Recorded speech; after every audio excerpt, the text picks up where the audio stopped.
What happens when there's not enough men to do the work? And I do say men because the work I'm going to talk about is dominated by men.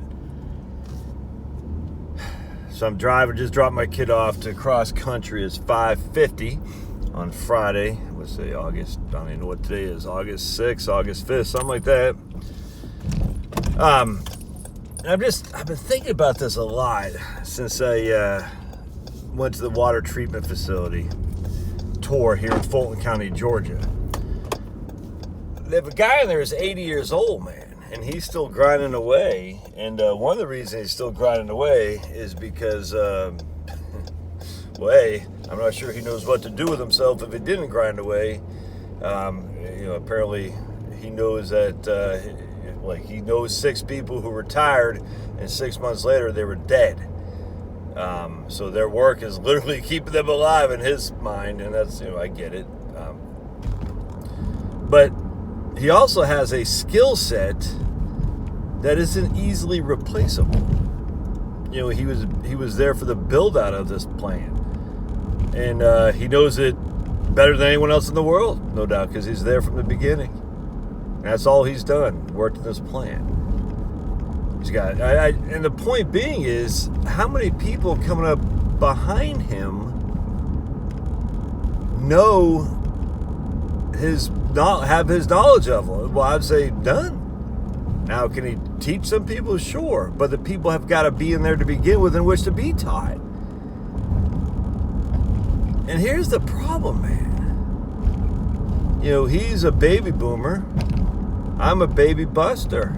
Inherently, there are basically 2 baby boomers for every 1 baby buster in terms of, jobs.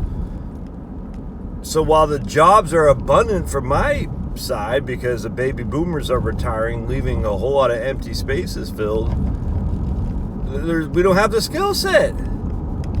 There's not enough of us, and there's not enough with us with a skill set. And on top of that, the fewer and fewer people who do have the skill set are going to be more highly educated, demanding a higher income. And that's just a fact, because what happens here is, I went to college. I got like the guy was saying, the guy who gave me the tour, environmental science degree. I command more money than a guy who doesn't have a degree. And they're like, well, yeah, but the guy who doesn't have a degree knows what the hell he's doing, and you don't. And so there's going to be issues there.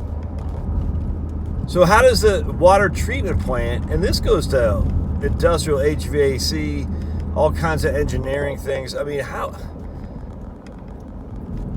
We've trained a bunch of paper pushers in my generation. Me being one of them, I'm telling you right now. We've trained a bunch of finance majors, economics majors, without the skill set of the real world, because finance isn't the real world. Finance is just pushing money from point A to point B. Now look, everyone needs a bank, I get it. Everyone needs to have access to capital, I get it. So finance serves a purpose, but it doesn't create. Things get created, and then they seek financing, if that makes sense. Just because finance exists, it doesn't create. It's kind of like the whole silliness about evolution. Evolution doesn't create. It needs a creator to create. And finance can help advance the creation, but it certainly doesn't create anything. I pondered this a lot, man. We're going into a society with our skilled labor is dying off, retiring faster than we can replace them, just on a one-to-one basis, and it's not even one-to-one because we don't have one person to replace that guy. A, because of baby bust versus the baby boom. And then B, because the education of the baby bust was such that we were pushed into a different direction.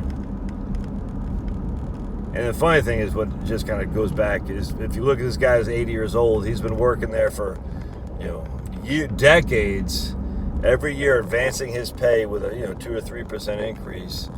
And he's going to be a highly paid Fulton County employee, no doubt. And then, so in of itself, Fulton County won't mind offloading his salary just because he's been there for so long, advancing at a 3% clip for, decades, and just the power of compounding interest will show you that salary is going to be huge.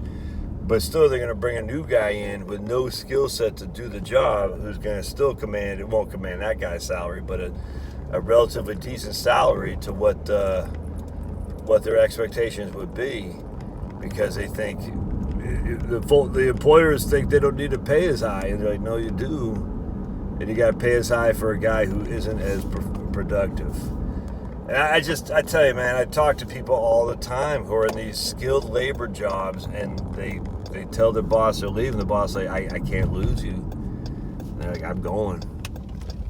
And that's cute on a mom and pop shop, who's running, who's contracting out with the DOD to do industrial maintenance. But how about when it comes to water facilities? One guy falls asleep on the job, that can create chaos, man. I mean, think about it. This guy's even saying, the guy gave me the tour, that people hop the fence on occasion. You know what I'm saying? What if you just all kinds of stuff can go wrong in these places. Water is obviously a necessity. But if someone hops the fence and some guy was sleeping, or if they don't have a guy calls in sick and there's no one there to take his shit. What happens, man?